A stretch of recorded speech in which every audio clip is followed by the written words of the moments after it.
To install the lens, you must first rotate clockwise the metal ring.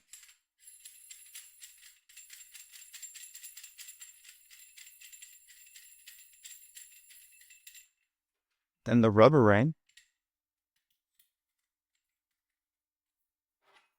And then go right over the hood.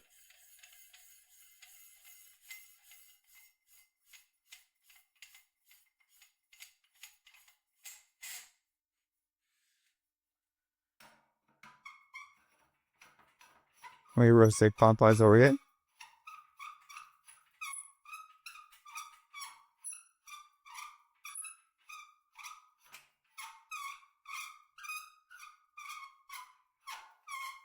Now this is the adapter. What you want to adjust is this side over here.